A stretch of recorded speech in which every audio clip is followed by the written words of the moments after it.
অমিত ঘোষ। বিভিন্ন চরিত্রে অভিনয় করেছে সঙ্গমিত্রা তাকেশ, কৃষ্ণ নন্দী, সৌরভ সাউ, দেবব্রত দে এবং ধ্রুবজ্যোতি কেশ। দেরি করবো না, এমনি রাত হয়ে গেছে। শুরু হচ্ছে নাটক অমূল্য নিধি।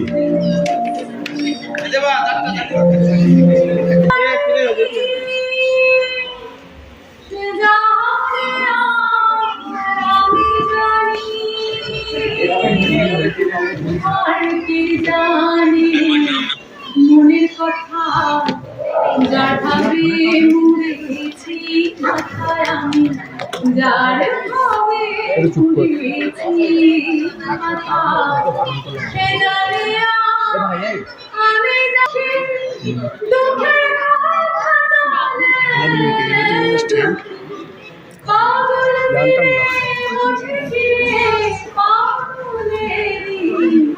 মনের কথা যার ভাবে মরেছি মাথায় আমি, যার ভাবে মরেছি মাথায়।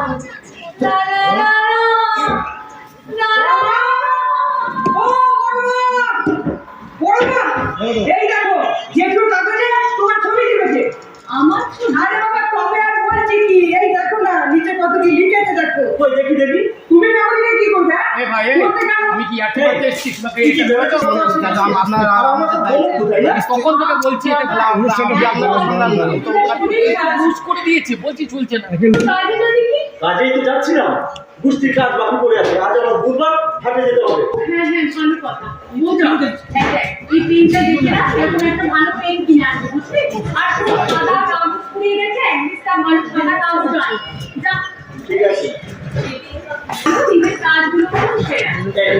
এই কথাটা তোমার এই এত দীপুকে বা বাসন্তীকে বলতে পারবে? জগার, তুই শুধু কোথায় নো পদ্ম।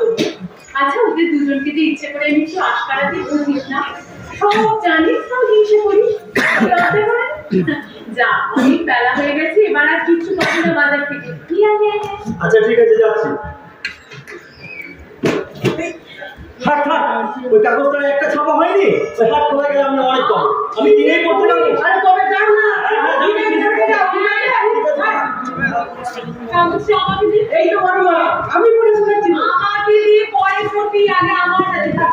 এই নাও তোমার বই লেখার কথা লিখেছে গো দীপু। হ্যাঁ এই কাগজখানা তুই কোথায় পেলি? আরে পাবো আর কোথায়, ওই যে নদীর ধারে তাদের মতো গিয়েছিলাম, আর ওইখানে ওই লোকাল টিভির সাথে দেখা হয়ে গেছে।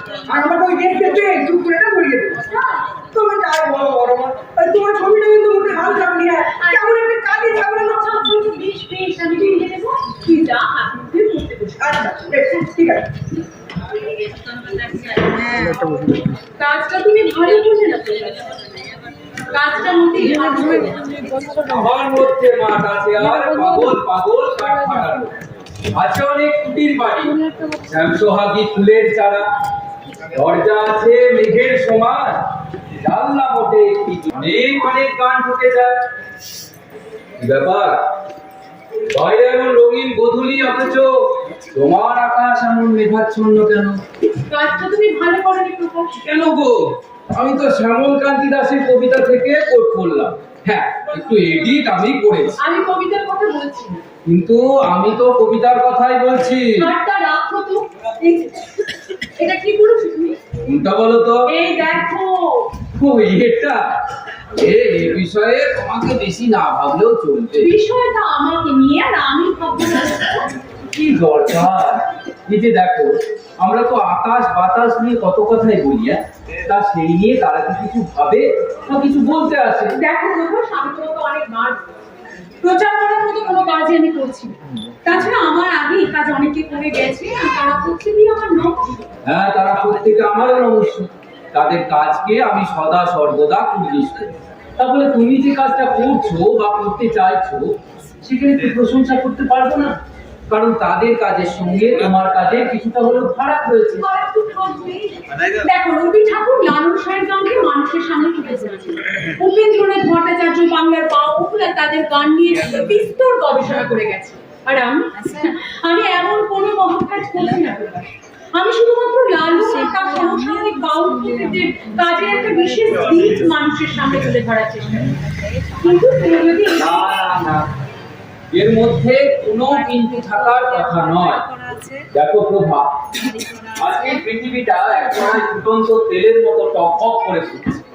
রাজনৈতিক সামাজিক অস্থিরতা মানুষের অস্তিত্বকে ক্রমশ বিপন্ন করে তুলছে।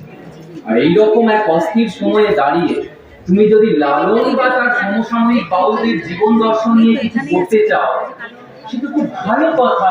ভালো কথা নয় প্রকাশ, জানো আমার লেখাটা কিছুতে এগোতে চাইছি। চিঠি কেন? বারবার তোমার একটা হুজুর ক্ষেত্রে দর্শন নিয়ে আমি যত শুনেছি, যত উঠছি তত বেশি নিজেকে অপরাধ করে মনে হচ্ছে। মনে প্রশ্ন যাচ্ছে, আমি কি লেখাটার যোগ্য?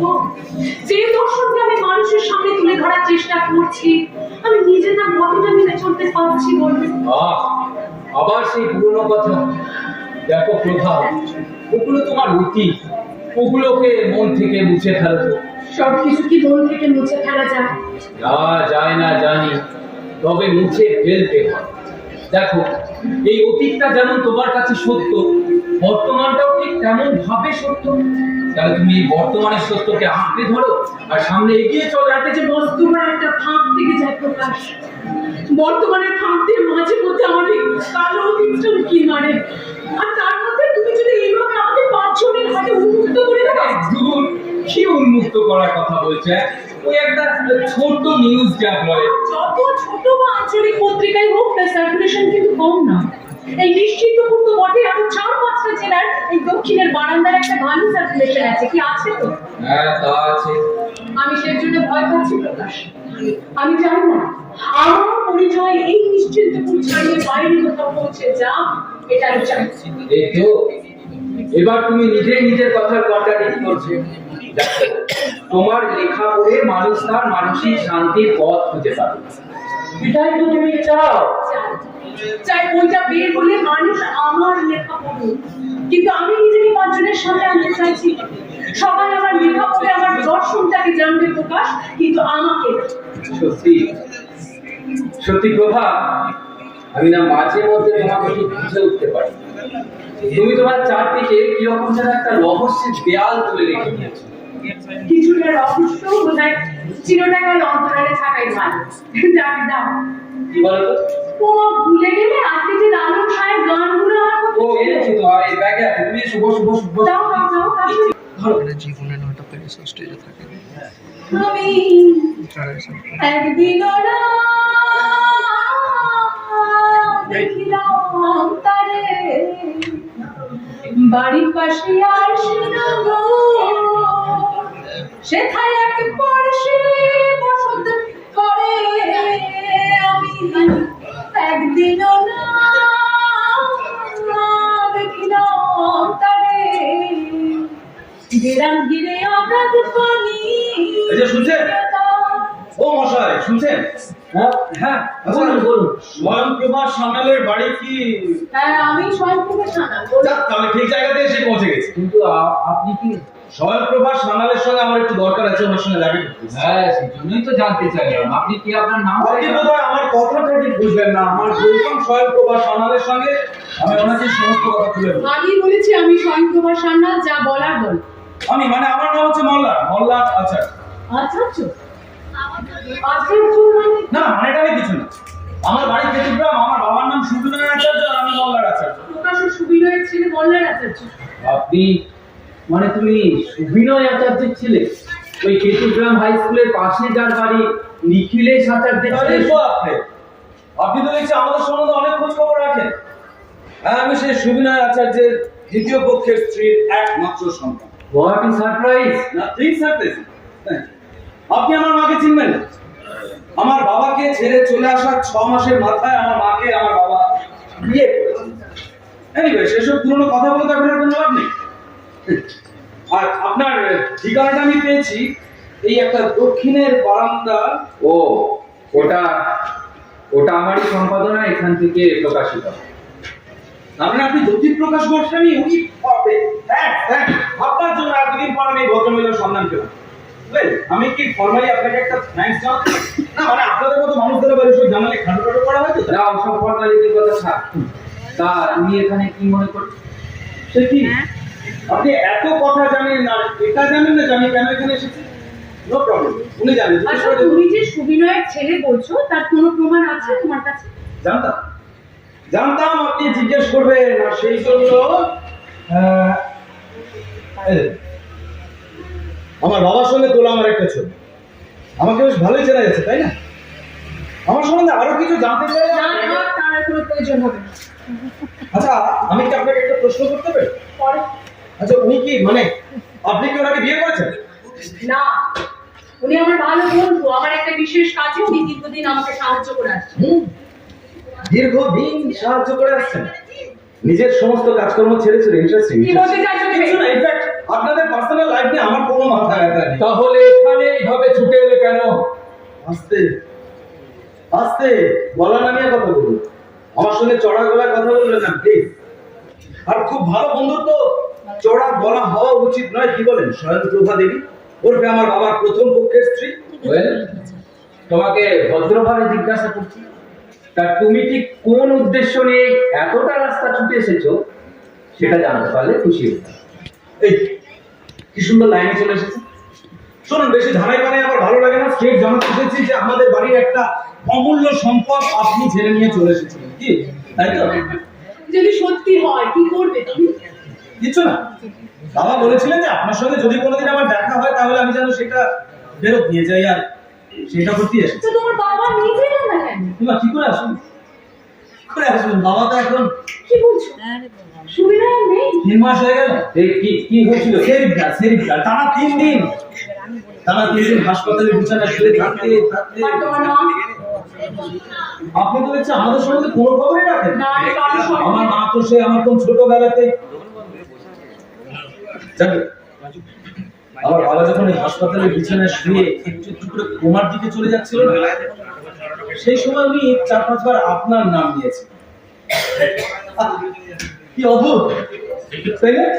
কি অদ্ভুত, যে মেয়ে ছেলেটা তাকে বিচ্ছেদ করলো, মরবার আগে পর্যন্ত লোকটা তার নামটাই নিল। এ শোনো, এই ভাষায় কেউ এখানে কথা বলে না।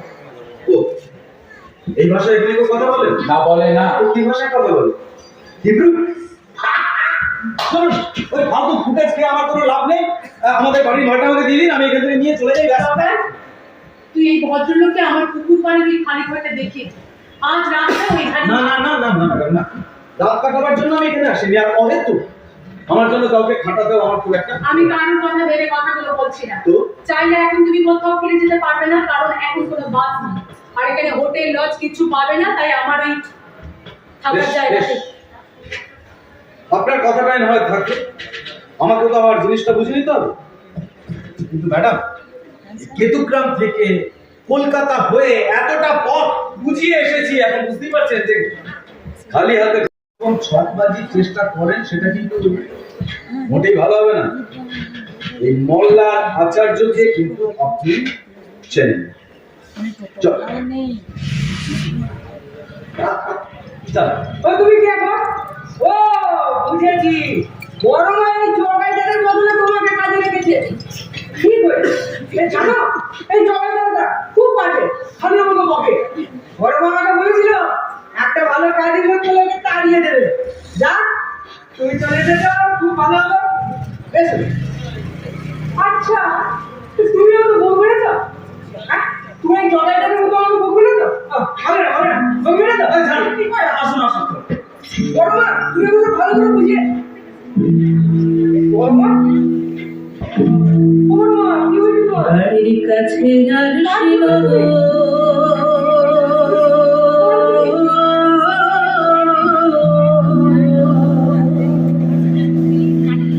সেথায় ঘর পড়ে শিব সুদ করে।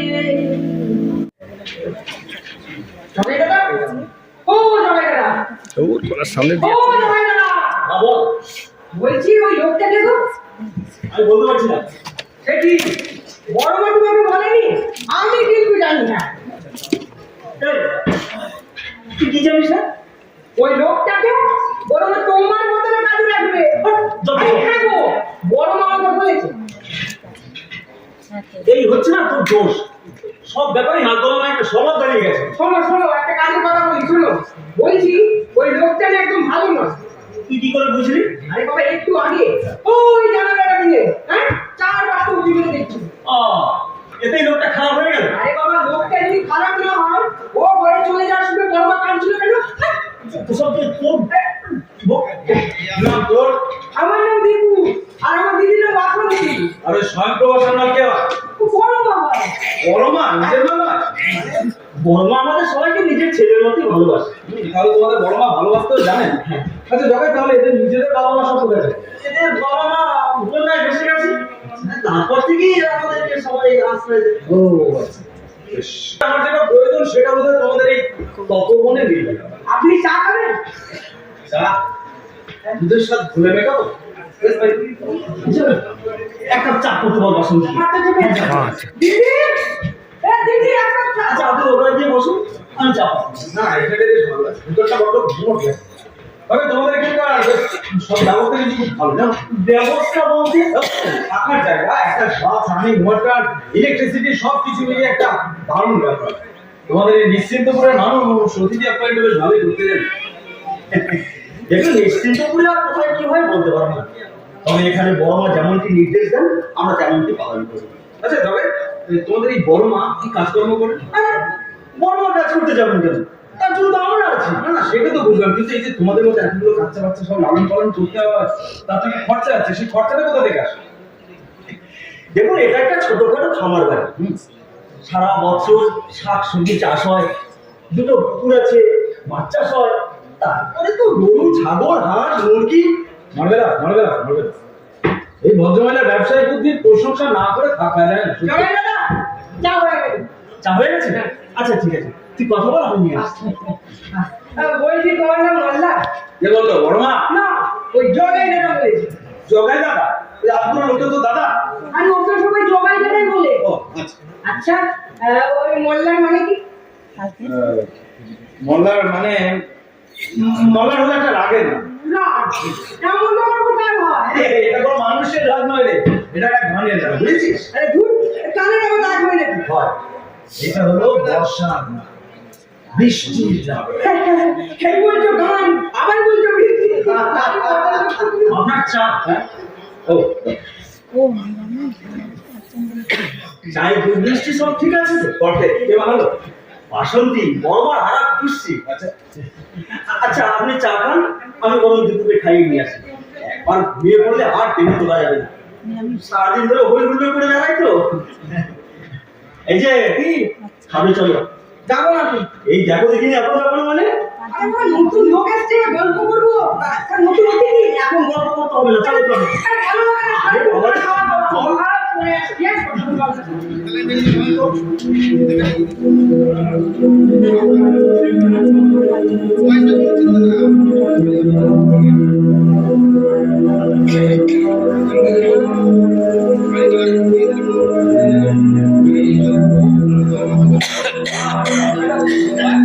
তুমি ওই জিনিসটা ওই ছেলেটার হাতে তুলে দেবে? দেখো সুবিনয়ের অবর্তমানে মল্লার একটা প্রকৃত দাবিদার। কিসের দাবিদার? ওই ছেলেটা ওই জিনিসটার মূল্য বুঝবে? একদম কিছু না বুঝলে এতটা দূর ছুটে আসবে কেন বলো? টাকার লোভে, স্রেফ টাকার লোভে। হয়তো ভেবেছে তুমি কোনো দামি জিনিস বা ওই গয়নাগাটি নিয়ে চলে এসেছো। আমার তো মূল্য রয়েছে, এগুলো দামি বটে। হ্যাঁ সেটা রয়েছে, সেটা তোমার কাছে রয়েছে, আমার কাছে রয়েছে, আর পাঁচটা সমস্যার মানুষের কাছে রয়েছে। ওর কাছেও আছে, দেখছো না ওটা পাওয়ার জন্য ও কিরকম মরিয়া হয়ে উঠেছে। বেশ, বুঝলাম মরিয়া হয়ে উঠেছে, কিন্তু তুমি কেন ওটা ওকে দিতে যাবে? ও তোমার কে হয়? কে হয়? আমি সেটাই তো ঠিক বুঝে উঠতে পারছি না। যদি বুঝে উঠতে পারি সবার আগে এই বন্ধুটাকে জানাবো। সব কিছুকে এরকম ভাবে হেসে উড়িয়ে দিও না তো, বাস্তবটা এত সোজা নয়। বাস্তবটা যে কতটা কঠিন সেটা তোকে আমার থেকে ভালো জানে না। যাকে চলো অনেক কাজ আছে, তাহলে তুমি যেটা ঠিক করেছো সেটাই তুমি করবে। আমি যে দায়বদ্ধতা কিসের দায়বদ্ধতা? ওই জিনিসটা ওই ছেলেটার হাতে তুলে দিতে তোমার কষ্ট হবে না? কি হলো, চুপ করে গেলে কেন? দেখো প্রভা, যখন ভাবে যদি নিজেকে নিঃশেষ করে দাও তাহলে তোমার নিজের বলতে কি থাকবে? জানি না, সত্যি আমি কিছু জানি না। তুমি এসব কথা ছাড়ো, চলো কাজগুলো সেরে নিয়ে এসো। বেশ, এখনো খানিকটা সময় আছে যা করার একটু ভেবে আচ্ছা, চিন্তে করো। বেশ, চলো তো। আসুন ম্যাডাম আসুন আপনার বাসতে কিন্তু চাটা বলে কিন্তু মানে প্রথমে ভেবেছিলাম ওই দুধ চিনি বলে একটা শরবত জাতীয় কিছু আচ্ছা আপনি কি রাত্রে এখানেই থাকেন আমি চললাম প্রভাত। হ্যাঁ আর শোনো ওদিকটা অন্ধকার আছে, টর্চটা একটু নিয়ে যেও। টর্চ লাগবে বলছি, কাল সকালে কি আসতে হবে? হ্যাঁ আমার কোনো প্রয়োজন নেই এটা তো আপনার দরকার থাকে আপনি করেন প্রশ্নটা আমি প্রভাকে করেছি, তোমাকে নয়।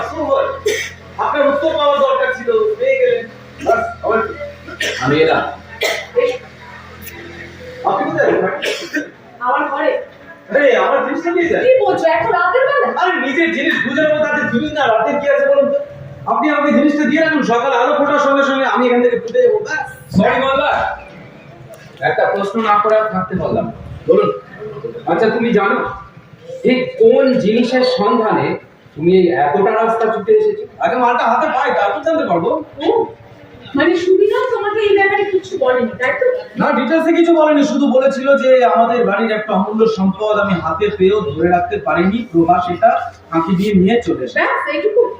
কেন আরো কিছু জানার দরকার ছিল? সেটা যদি বুঝতে তাহলে তো এত কথার প্রয়োজন ছিল না। আপনার কি শুরু করেছেন বলুন তো? আপনি ল্যাজে খেলাচ্ছেন নাকি? সোজা কথা ঝেড়ে না। বলবো বললার বলবো, এসে যখন পড়েছো সবটা না শুনে তুমি না ম্যাডাম, আমার কিছু শোনা দরকার নেই। আমার প্রয়োজন আমার আসল মালটা, ওই মালটা আমাকে দিয়ে এখান থেকে নিয়ে চলে যান। বারবার এই শব্দটা উচ্চারণ করে নিজেকে ছোট করো না, আমাদের কষ্ট হয়। কি কষ্ট হয়? হ্যাঁ, কষ্ট হওয়াটাই তো স্বাভাবিক। ওই মালটা যদি মানে ওই জিনিসটা এতদিন আপনাদের কাছে ছিল, এবার হাতছাড়া হয়ে যাচ্ছে, কষ্ট হওয়াটাই তো স্বাভাবিক। আর আপনি তো বলি আমার বাবার সঙ্গে সংসারটা করতে পারলেন না, ঠিক আছে, কিন্তু আমাদের বাড়ির একটা অমূল্য সম্পদ আপনি বেমালুম চুরি করে নিয়ে চলে গেলেন। আপনাকে দেখে কিন্তু সেরকম মনে হয়। কি হচ্ছে কি? অনেক রাত হয়েছে তোতা, এসো।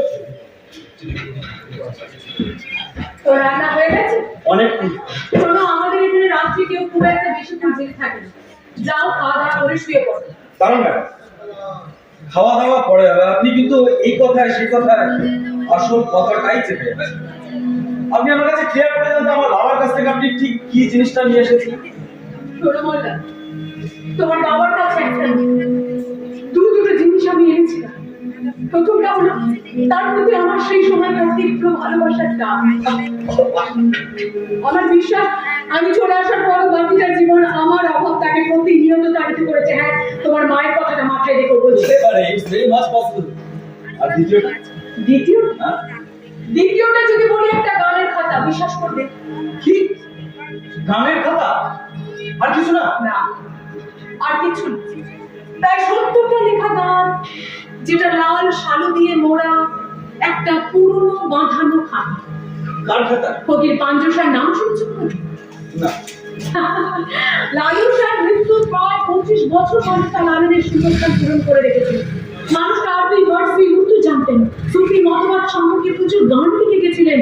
লালনের মতো দাঁড়ানোর শিষ্য তৈরি হয়েছিল। আপনি বাবার কাছ থেকে একটা গানের খাতাই নিয়ে এসেছেন? Yes, আর কিছু না? না। আর বাবা তার জন্য সারা জীবন আফসোস করে গেলেন? হ্যাঁ, বলনা। ইম্পসিবল। আমি আপনার একটা কথাও বিশ্বাস করি না। খুব স্বাভাবিক, কারণ তুমি যে ধ্যান ধারণা নিয়ে এখানে ছুটে এসেছো তাতে আমার কথাটা বিশ্বাস না করাটাই স্বাভাবিক। আপনি আমাকে ঢপ মারছেন। এইভাবে কেউ কথা বলে না। আর থামুন তো।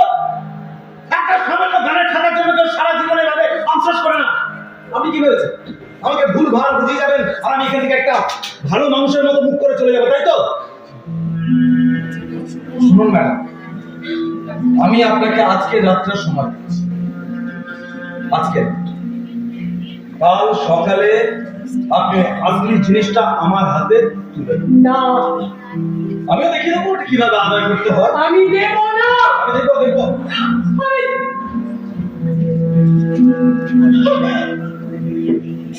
আমি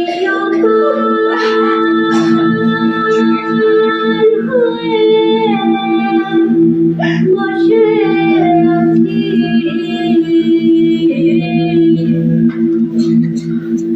ওহে দয়াময়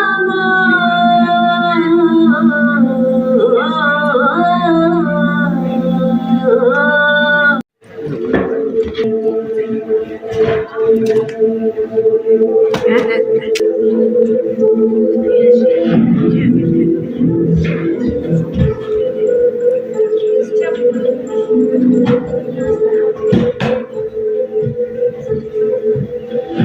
তোমাকে বলেছিলাম বললাম তোমার বাবার কাছে যেটা মূল্যবান মনে মনে হয়েছিল সেটা তোমার কাছে মূল্যহীন হতে পারে।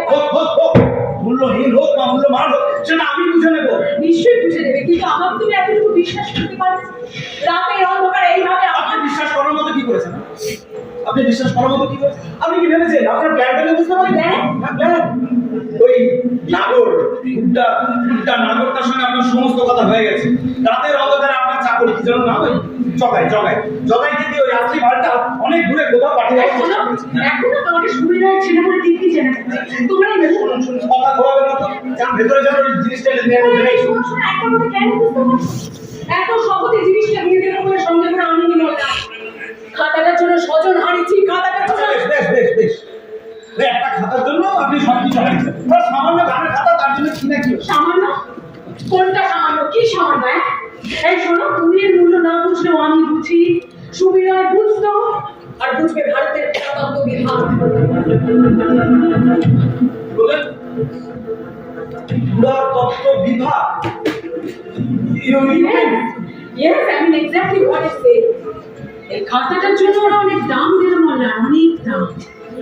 তার মানে somehow ওই খাতাটার কোথাও একটা অ্যান্টিক ভ্যালু আছে। ফকির পঞ্চুষের নিজের হাতে লেখা গানের খাতা, তার তো একটা অ্যান্টিক ভ্যালু থাকবে। হ্যাঁ, ভারত সরকার খাতাটার জন্য কিছুটা দাম দেবে বটে, কিন্তু তার থেকেও বেশি দাম দেবে কারা জানো? ভারত কিংবা ভারতের বাইরে বেশ কয়েকটা চোরাগোপ্তার এজেন্সি আছে যারা বিভিন্ন দেশের অ্যান্টিক জিনিসপত্র কেনা বেচা করে আর বিভিন্ন দেশের অ্যান্টিক ডিলারদের কাছে সেসব বাজার করে। খাতাটা হাতে পেলে না অনেক দাম দিয়ে